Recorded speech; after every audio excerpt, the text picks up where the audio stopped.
আল্লাহ আল্লাহ রাসূলের ক্ষেত্রেও, সামাজিক ক্ষেত্রেও, সব ক্ষেত্রে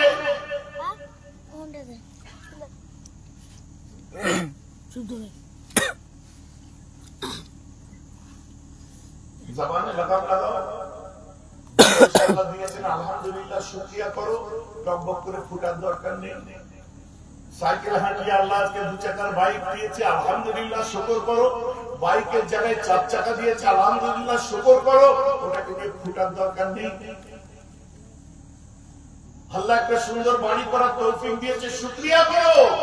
ওটাকে নিয়ে ঘাটার দরকার নেই যে আমি বড় বাড়ির মালিক। আবার উল্টো দিকে দেখুন, ওর বাইক দেখে তুমি মুখে এমন কোনো কথা বলো না যেটা বিপদ হয়ে যাবে।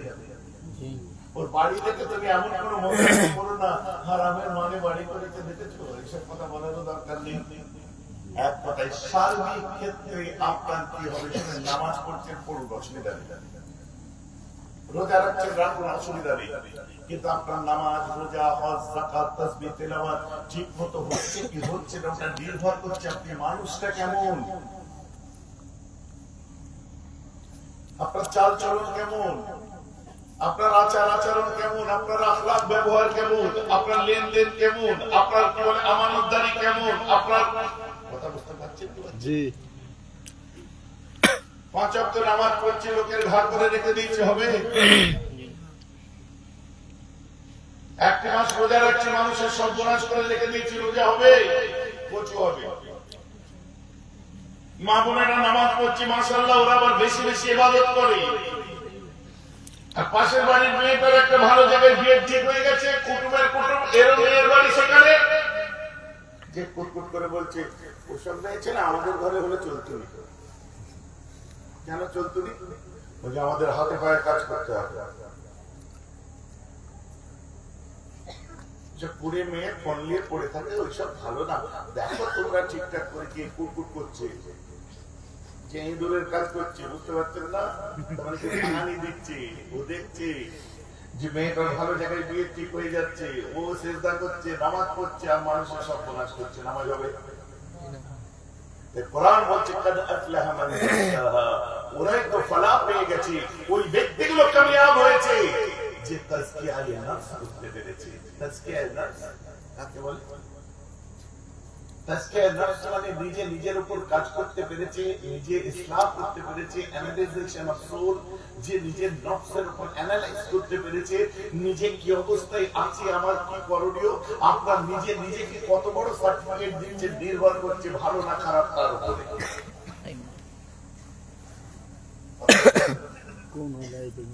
তবে বুঝে যাবে।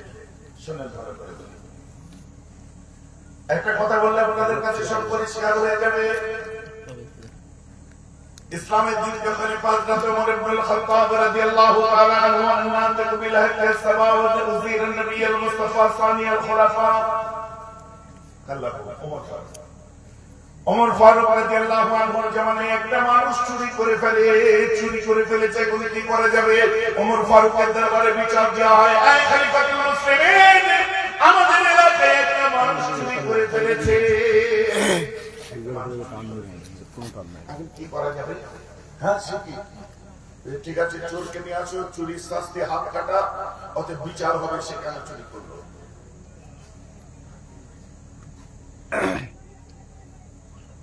বিচার হবে যখন আপনার সাথে করে নিয়ে এসেছে ওমর ফারুক, যে চোর তার দিকে তাকিয়ে চমকে উঠেছে।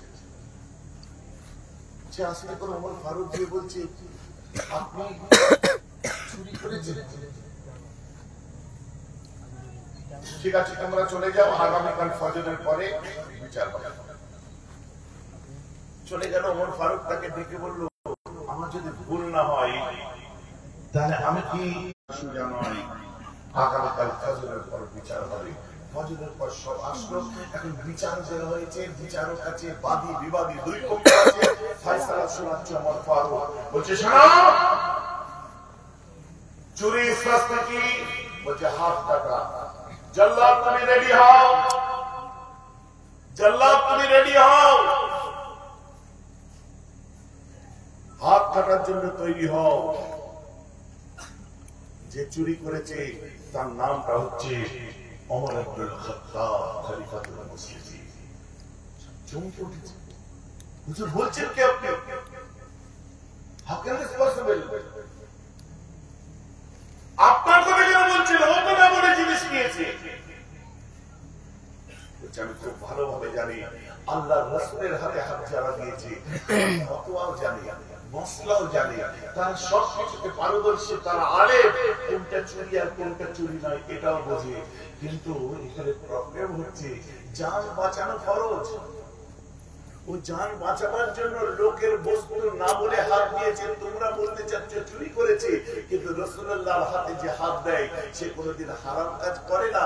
তো ও তো চুরি করে মাল নিয়ে আসতে পারেনি, নিয়ে তো আসেনি। কিন্তু এখানে প্রশ্ন হচ্ছে, যখন বলছে চোর তোমরা বলতে চাচ্ছ, তো দোষটা তো ওর নয়, দোষটা তো আমার। আমি খলিফাতুল মুসলিমিন আর আমার পাশের পাড়ার মানুষটা না খায় রাসূলের সাহাবা, আর না খেয়ে সে মারা যাচ্ছে, তার বউ বাচ্চা মারা যাচ্ছে। আমি খলিফাতুল মুসলিমিন, আমার কাছে আল্লাহর বাইতুল মাল আছে, আর আমার প্রতিবেশী না খেয়ে মারা যাবে, তার জন্য ওকে চুরি করতে হবে। দোষটা তো তার নয়, আমি লক্ষ্য রাখিনি, দোষটা আমার ফারুকের। সুবহানাল্লাহ। লিডার কাকে বলে বুঝতে পারছেন? জি। এই যে আমার কথা বুঝতে পারছেন? জি। লিডার কাকে বলে? হাত কেটে দিয়ে বলছে আমার হাত কেটে দিয়ে, সেই দিনে বাদী বিবাদী দুই পক্ষ এসে ওমর ইবনুল খাত্তাবের সামনে চোখ ধোয়া পানি নিয়ে বলেছিল যে হুজুর আমরা আপনাকে দিল থেকে মাফ করে দিলাম। আজ সেদিন যদি মাফ না করতো, ওমর ফারুকের বোধহয় একটা হাত আমরা দেখতে পেতাম। এই যে আমার কথা বুঝতে পেরেছে? এখন এর যদি আমি উল্টো দিক আলোচনা করি তো অনেক চোরেদের গায়ে লাগবে। জি, কথা বুঝতে পারছেন না? এখন তাদের গায়ে লাগলেও কিছু করার নেই। তুই চুরি করবি কেন, হারাম কর? আর আমি কথা বললে আমার কথায় তুমি রাজনৈতিক কালার লাগাবে কেন, হারাম কর? তুমি তো জানো 22 বছর ধরে প্রতিবাদী দেখি। তোমার যদি বুঝতে অসুবিধা হয়, তোমার একদম উপরে যে বড় লিডারদের জিজ্ঞাসা করো।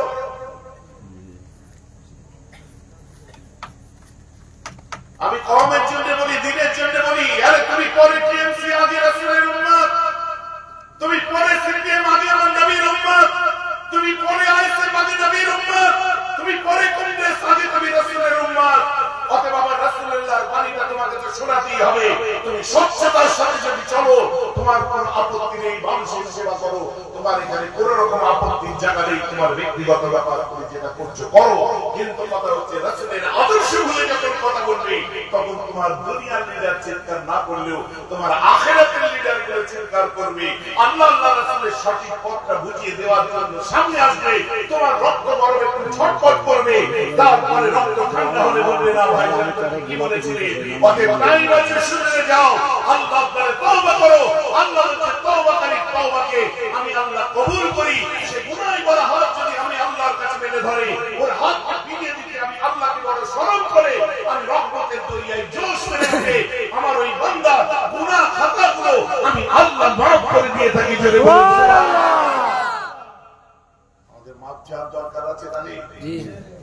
এখন আমার ওয়াজ যদি মনে করেন ভাইজান বোধহয় এর বিরুদ্ধে বললো, ওর বিরুদ্ধে বললে না, সার্বিক আলোচনা।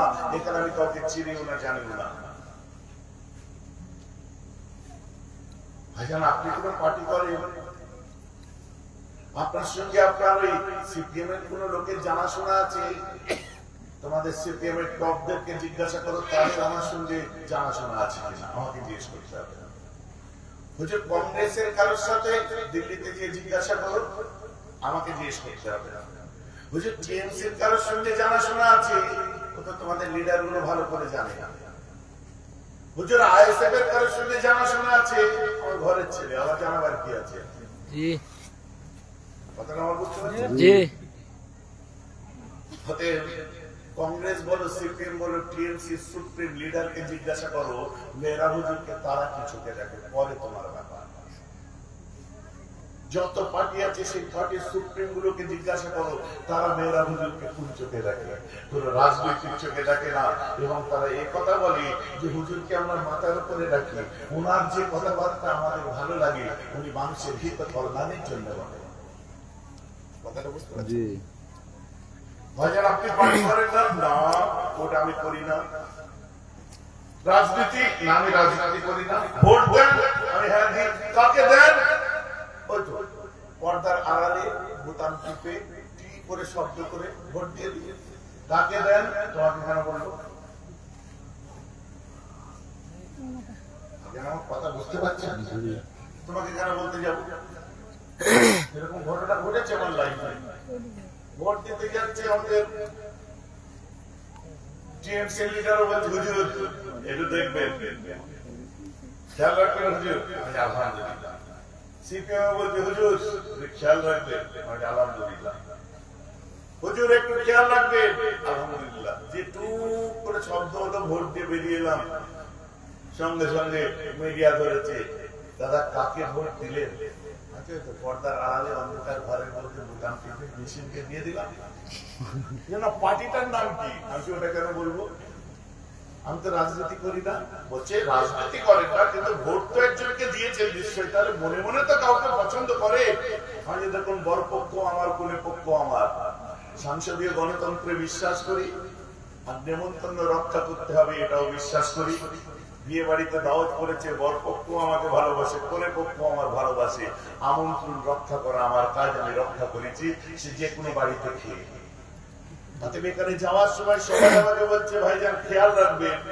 অতএব সংসদীয় গণতন্ত্রে বিশ্বাস করি, এখানে সবাই আমার ভালোবাসার মানুষ। আমার মূল লক্ষ্য হচ্ছে গণতন্ত্র রক্ষা করা, যে কোনো একটা জায়গায় খেলেই হবে, মানলেই হবে, এখানে আমার কোনো ভেদাভেদ নেই। ভাই আমার কথা বুঝতে পেরেছে?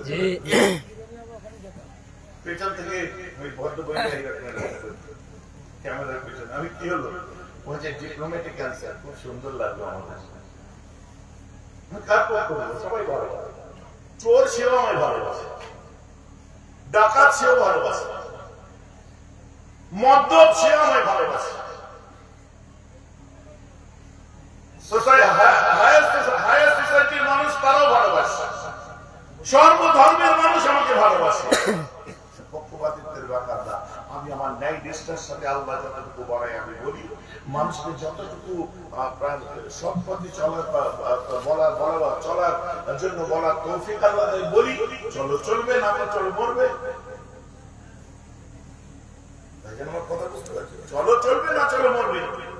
আমার মুসলমান খেয়াল করে শুনে তার জীবন থেকে আমরা সেগুলো পাই। আল্লাহ রাসূল দুনিয়ার বাদশা মক্কার দুর্গমগিরি দুর্গম পথ দিয়ে হেঁটে যাচ্ছেন। আমার রাসূল যখন দুর্গমগিরি দিয়ে হেঁটে যাচ্ছেন, পিছনে হযরত ওসমান গনি আল্লাহ রাসূলের সঙ্গে হেঁটে হেঁটে যাচ্ছেন।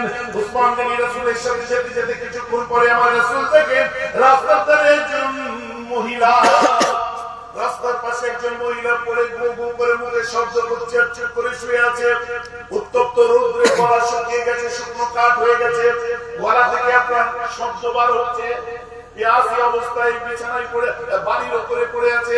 আমার রাসূল বলে, ওসমান দেখো আমার এই বোনটার কি অবস্থা হয়েছে। ওসমান গনি চলে গেলে, যাওয়ার পরে ওসমান গনির সঙ্গে সঙ্গে ইউটার্ন। আল্লাহ রাসূলকে এসে বলছে, হুজুর কি ওর বুকে মানাতের মূর্তি দেখতে পেলাম। ওর বুকে তো মূর্তি আছে, মূর্তি আছে, কি হয়েছে? আমার আল্লাহ তো ওকে সৃষ্টি করেছে। যাও। ওসমান গনি গেছে, এমা মারে, এমা তাকে কপালে টেনে গেছে। ওসমান গনির মাথায় পাগড়ি, সুন্দর দাড়িওয়ালা চেহারা, দেখে গা পিত্তি চলে গেছে। মুসলমানদের দু চোখে দেখতে পারে না, গা পিত্তি চলে গেছে। বুঝতে পেরেছেন? সব জামানায় ছিল। নিজের বইয়ের খোঁজ নেই, আমাদের বইয়ের জাল নিয়ে পড়েছে। 3 তালাক বিল, সম্পত্তির হিসাব বলে মুসলমানদের ওয়াকফ সম্পত্তি নিয়ে লড়তে হবে। কেন আদানির সম্পত্তি নিয়ে একটু হিসাব দিন না, আম্বানির সম্পত্তি নিয়ে হিসাব দিন না। জান না আপনার কি বলে জিন্দালদের সম্পত্তির হিসাব দিন, মিত্তালদের সম্পত্তির হিসাব দিন, ওদের হিসাবগুলো আগে দিন, ওদের পেছনে ইডি সিবিআইকে খোঁজ দিয়ে ওদের সম্পত্তি কোথায় আছে এগুলো সব গ্রামগঞ্জের মানুষের জায়গা জমে ভেস্ট হয়েছে, ওদেরগুলো ভেস্ট করান। আমরা ছাড়া খেতে পারবে না মনে হচ্ছে এক কথায়।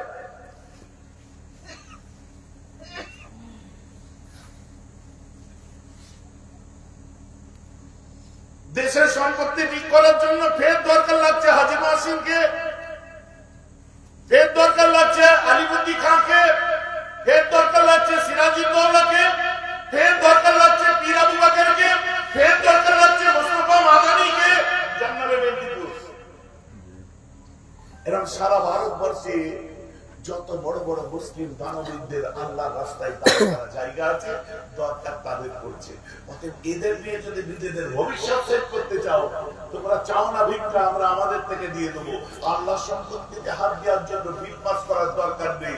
আর যদি নিয়ে নাও, নেওয়ার পরে পাল্টা গরম দেখিও নি, যেমন ভিক্ষা নিয়েছো, যেমন কেড়ে নিয়েছো, নিজেদেরকে চোরের মতো মাথা নিচু করে সারা জীবন মুসলমানদের কাছে থাকবে। তা নাহলে সারা জীবন আমাদের নসলকে নসল একটাই কথা বলবে, আমাদের নিয়ে ওদের চলছে। কথাটা ঠিক বলছি না? আমাদের নিয়ে ওদের নসলকে নসলের গালি গায়ে ওদের মুক্তি বার হওয়া।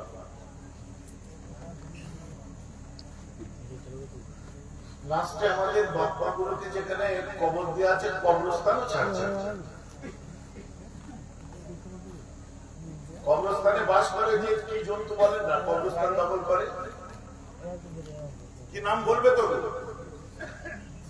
তোমরা বলতে পারছো না। রমজানকে তাড়া করেছিল কদিন আগে, কে কে জন্তু? হাতি। হাতি না, হাতি না, কি নেকড়ে বাঘের মধ্যে কি বলে? শিয়াল।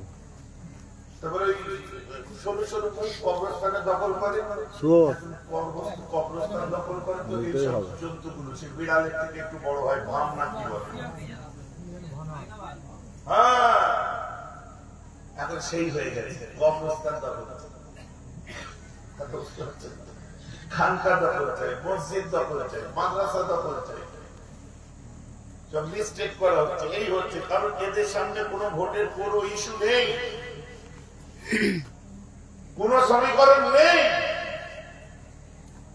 যা ছিল শেষ করে আবার নতুন করে চাকাচ্ছে। আর শিক্ষিত মানুষগুলো আমি অবাক হয়ে যাই, ধর্মীয় সুশ্রী দিচ্ছে, হিন্দু যাবো, হিন্দু খাতরায় আছে।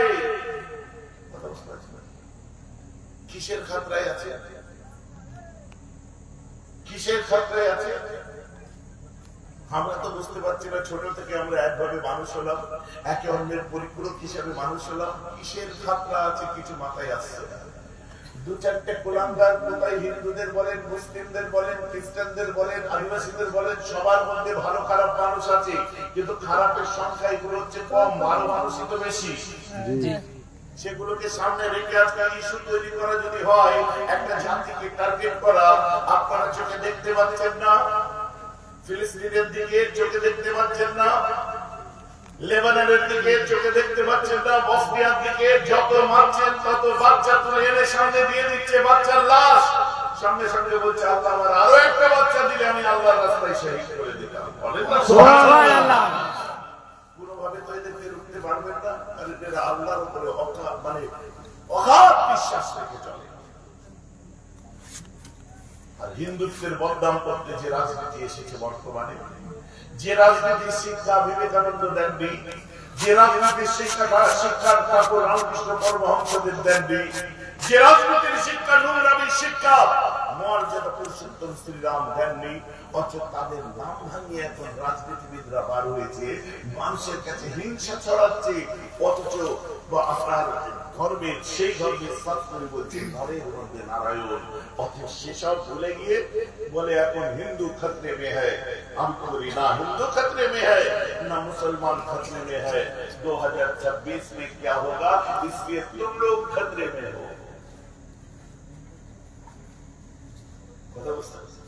কোথা থেকে এই যে দাদা বার হয়ে গেল, মারবো এখানে ভিতরে লাশ পড়বে শ্মশানে, বিখ্যাত ডায়লগ। সে এসে বলছে মজার ব্যাপার আছে, সে এসে বলছে কিনা মাটি খুঁড়ে পুঁতে দেবে। ইয়া আল্লাহ, চলছে হাঁটতে লাগছে, বলে মাটি খুঁড়ে পুঁতে দেবে, যেটা করার হয় করবো, এর মধ্যে সবটা ধরে দিতে পারে।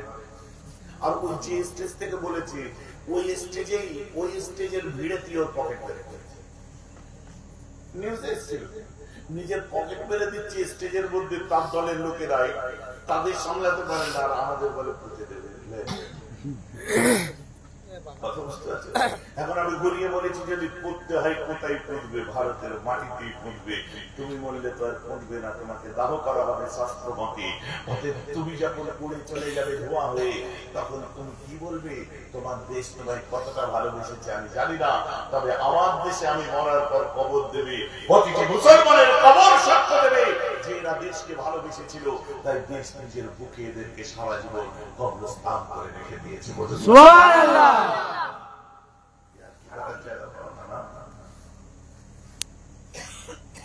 কত আর তোমরা বিরোধ করে চলে মিটনের স্টাইল, বিটনের স্টাইল, বিটনের স্টাইল, এমন সর্বনাশী স্টাইল দিলে তিনটে দেখেছো ব্লকবাস্টার হিট, হাউসফুল। কারা করেছে? তোমরাই করেছে। মুসলমানের পাঠ করলে বলছে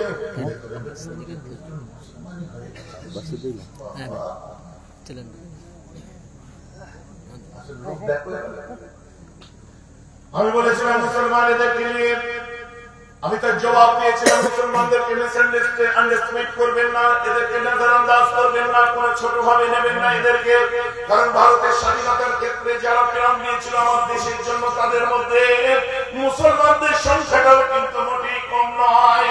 আপনি বর্ডার, পাকিস্তান বর্ডার থেকে টানা গুজরাট পর্যন্ত দেখুন, অমৃতসর পর্যন্ত দেখুন, প্রতিটি গাছের মধ্যে যাদেরকে লটকে ব্রিটিশরা গলায় দড়ি বেঁধে লটকে তাদের বোম দিয়ে বডি ঝাঁঝরা করেছিল, গুলি দিয়ে ঝাঁঝরা করেছিল, ওরা মুসলমান শুধু নয়, ওরা বড় বড় আলেম ওলামা আল্লামা ছিল, দেশের জন্য প্রাণ দিয়েছে।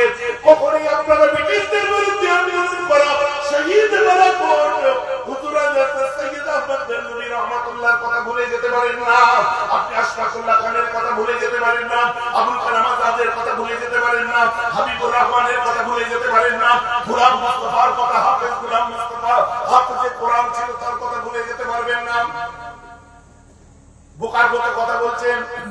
আপনার ধর্মের যে, আপনার রাজনীতির, আপনার পলিটিক্সের, আপনাদের দলের যখন সর্বোচ্চ নেতা, দেশের প্রধানমন্ত্রী ইন্ডিয়া গেটের নিচে দাঁড়াবার পরে যখন মশাল জ্বালাই 26শে জানুয়ারির দিন,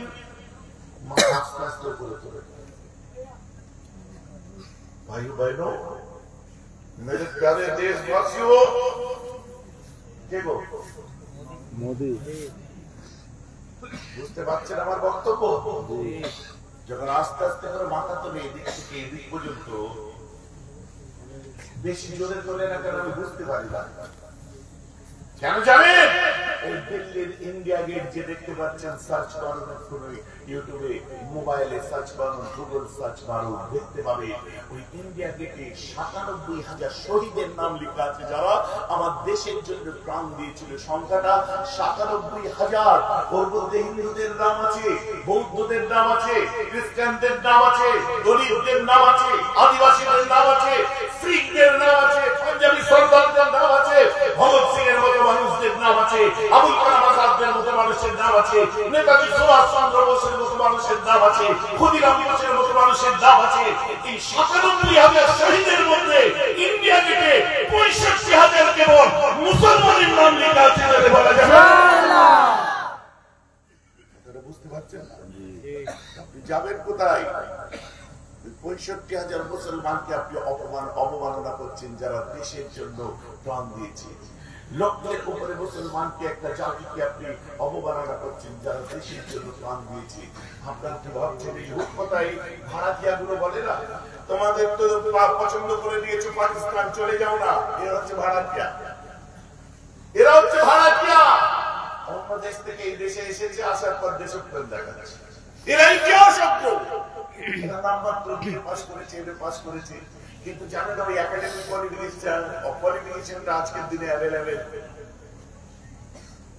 ওই কোয়ালিফিকেশনটা আজকের দিনে অ্যাভেলেবেল। এটা জানেন না, মনে করছে আমি এমএ পাস, বিশাল ব্যাপার, আমার হাতে অ্যান্ড্রয়েড ফোন আছে। খেয়াল করে দেখো, তোমার অ্যান্ড্রয়েড ফোন তুমি কিনেছো কিস্তিতে। তুমি নিজেকে ভাবছো যে আমি বিশাল বড় আপনার স্কলার হয়ে গেছে, আজকে আমি উক্তি করছি, বিরাট করছো। তোমার কথার কোনো যুক্তি নেই, উক্তি নেই।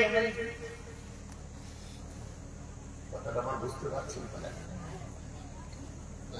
কথায় কথায় ওরা হচ্ছে জঙ্গি, ওরা সন্ত্রাসবাদী, ওরা অমুক, ওরা তমুককারী আওয়াজ তুলে দিয়ে রাজনীতিবিদ গুলো আমাদের সামনে এসে বলে কখনো মসজিদের দিকে লক্ষ্য, কখনো মাদ্রাসার দিকে লক্ষ্য, কখনো কবরস্থানে লক্ষ্য, কখনো খানকাতেও লক্ষ্য, কখনো দরবারে লক্ষ্য। এদিকে ওয়াকফ প্রপার্টিরা আমরা হাতিয়ে দেওয়ার জন্য লাফালাফি করছে। কিন্তু দুঃখ কোথায় লাগে জানেন? যাদেরকে সন্ত্রাসী বলছে এরাই কিন্তু হায়দার আলী, টিপু সুলতান 250 বছর, মুঘলরা 500 বছর, 750 বছর রাজত্ব করেছে। এরা যদি জঙ্গি হতো, এরা যদি সাম্প্রদায়িক হতো, তাহলে 750 বছরের পরে ভারতে ব্রিটিশ এসছে, তারপর স্বাধীন হয়েছে। আর যতদিন মুঘলরা সাম্রাজ্য চালিয়েছে, যতদিন টিপু সুলতান হায়দার আলী সাম্রাজ্য চালিয়েছে, এরা যদি সাম্প্রদায়িক হতো, এরা যদি কি বলে ধর্মীয় উস্কানিমূলক কাজকর্ম করে মানুষ মারত, তাহলে আজকে ভারতবর্ষের বুকে অন্য সম্প্রদায়ের মানুষ আর একটাও খুঁজে পাওয়া যেত না। অন্য ধর্মের ধর্মস্থান আজকেও খুঁজে পাওয়া যেত না। ইতিহাস সম্পর্কে বুঝাবে কি? কে কোথায় একটা লাদেন বার হয়েছে, সবাইকে লাদেন ভাবছ। কে কোথায় বার হয়েছে একটা দাউদ ইব্রাহিম, সবাইকে দাউদ ইব্রাহিম ভাবছ। কিন্তু তুমি কি জানো পৃথিবীর মধ্যে সর্বপ্রথম হসপিটালটা মুসলমানরাই তৈরি করেছিল? তুমি কি জানো পৃথিবীর সর্বপ্রথম এয়ারপোর্ট মুসলমানরাই করেছিল? তোমরা কি জানো পৃথিবীর সর্বপ্রথম আপনার কি বলে কলম, যেটা আমরা যে কলমে লিখছি, এই কলমের ব্যবহার মুসলমানদের থেকে হয়েছিল? তুমি কি আর কথা শোনাবো এভাবে? কথাটা বুঝতে পারছেন? কোনদিন লিস্ট শুনিয়ে দেবো। সব ক্ষেত্রে এদের উৎপত্তি আজ পর্যন্ত থার্ড ওয়ার্ল্ডের কতগুলো মুসলমানকে দেখে আপনি বিচার করতে পারেন না। সারা পৃথিবী জুড়ে একটা সম্প্রদায়কে মানুষ ভয় খাচ্ছে, চমকাচ্ছে। কারণ যেখানে দেখুন টপ অফ দ্য ইস্ট, যে কোনো জায়গায় আপনি দেখেন, ভাবা থেকে নাসা থেকে যত পৃথিবীর বড় বড় রিসার্চ সেন্টার দেখুন, সেখানে 1 থেকে 10-এর মধ্যে 10 জনের নাম থাকলে একটা না একটা চাচাদের বাড়ির ছেলে আছে। কথা বুঝতে পারছেন? এভাবে নজর আন্দাজ করা ঠিক নয়, লাগিয়ে দেওয়া ঠিক নয়। যেটা বলছিল বাসু, আমার মুসলমান দুনিয়ার বাদশাহ চাই নামদার উসমান গনিকে যখন পাঠালেন, উসমান গনি দেখলেন, দেখার পরে ওই মেয়েটি আল্লাহ রাসূল উসমান গনির দিকে দেখে রেগে ফায়ার হয়ে গেল। কি অবস্থা? রেগে গেল কেন? থুতু দিচ্ছে আর বলছে মুহাম্মাদের গোলাম, মুহাম্মাদের কুকুর। আমার রাসূল উসমান চলে এসে বলো খুব খারাপ, তোমাকে যেভাবে বললো, তুমি এত ধনী মানুষ, এত সম্মানীয় মানুষ, আমাকে বড় খারাপ লেগেছে। ওই সময় বলছে হুজুর একদম খারাপ করবেন না, ও আমাকে একটা গোলাম বলেছে। আল্লাহর কাছে দোয়া চাই কিয়ামতের দিনে আল্লাহ তাআলা আমাকে যেন ওই বুড়ির পিয়া লকব আমি মুহাম্মাদের গোলাম বলে ডাকে, উসমান বলে যেন না ডাকে। বলুন না সুবহানাল্লাহ। কবুল করুন যে আমি আপনার গোলাম। যেমন ওয়াজ বুঝতে পারছি। আমার মুসলমান খেয়াল করে শুনে রেখে দিন, শুধু তাই নয়, আমার রাসূল সঙ্গে সঙ্গে বলছেন উসমান তুমি চলে যাও, আমার বেলালকে পাঠিয়ে দাও, যাও আমার বেলালকে পাঠাও, আমার বেলালকে। কিছু দূরই বাড়ি, সোজাতে আওয়াজ করলেন ইয়া বেলাল, বেলাল আইনা বেলাল? ওয়ালা লাব্বাইক ইয়া শাফি, আমার শায়েখ আমি এখানে আছি, বলুন। যাও বেলাল, ওই টিলার পিছনে আল্লাহ রাসূল একটা মেয়েকে পেয়েছেন, যে মেয়েটি মুমূর্ষ অবস্থায় পড়ে আছে, ওই মেয়েটির বড় কষ্ট হচ্ছে, তাই নবীজি একবার তোমাকে। বেলাল বেলাল বেলাল বেলাল চলে গেছে। বেলাল শোন, বলছে বলবেন কি? বলবেনটা কি? শেষ পর্যন্ত তো এটাই বলবেন আল্লাহ রাসূল আমাকে ডাকছেন, আপনি বলার আগে আমি হাবিবুল্লাহর কাছে পৌঁছে যাব। সুবহানাল্লাহ। সকলে বলেছেন সুবহানাল্লাহ। ঘুম পাচ্ছে আপনাদের? জি না। ঘুম পাচ্ছে না? বলেছেন সবাই সুবহানাল্লাহ? সুবহানাল্লাহ। সবাই মিলে বলেন সুবহানাল্লাহ। সুবহানাল্লাহ। বেশি করে বলার দরকার নেই, শান্ত চেষ্টা করুন। আল্লাহ রাসূলের কাছে বেলাল আছে, বেলাল ওই মেয়েটিকে হুজুর ঠিক আছে। বেলাল গেল, যে মানাতের মূর্তি অন্য খোদা রাসূলুল্লাহ, ওকে নিয়ে আমার বাড়িতে যাও, ওকে নিয়ে আমার বাড়িতে যাও। হযরত বেলাল সঙ্গে সঙ্গে মেয়েকে দিয়ে বাড়িতে গেল আমার রাসূল। খাদিজা, ও খাদিজা, আল্লাহর জান্নাত বিক্রি হচ্ছে, তাড়াতাড়ি আসো। আম্মাজি বলছে কি? বলছে একটি মেয়েকে তুলে নিয়ে এসেছি, ওর খেদমত করো, আল্লাহ তোমাকে জান্নাত দিয়ে দেবে। তখন কিন্তু তার বুকে মানাতের মূর্তি, সে মুসলমান নয়। আম্মা খাদিজা দেখে বলছে হুজুরের বুকে মানাতের মূর্তি আছে। হ্যাঁ, আমার রাসূল বলছে জারি মূর্তি থাক, তোমাকেও যে সৃষ্টি করেছে ওকেও সে সৃষ্টি করেছে আল্লাহ একটা, আর আমার আল্লাহ কেবল মুসলমান নয়, সবার জন্য। দীর্ঘদিন ধরে খেদমত করতে আরম্ভ করলেন। খেদমত করতে করতে ফলের রস খাওয়াচ্ছে, জবের রুটি খাওয়াচ্ছে, খোরমা খাওয়াচ্ছে, খাজুর খাওয়াচ্ছে, সবকিছু খাওয়াচ্ছে, আবার কখনো কখনো মাথার চুল বেঁধে দিচ্ছে। দীর্ঘদিন এইভাবে আম্মা খাদিজা খেদমত করতে আরম্ভ করে সুস্থ সবল হয়ে যায়। একদিন আম্মা ফাতেমা হাতে করে পানি নিয়ে যাচ্ছেন, মাজি তার জন্য, ওকে পান করাবার জন্য নিয়ে যাচ্ছেন মুসলমান।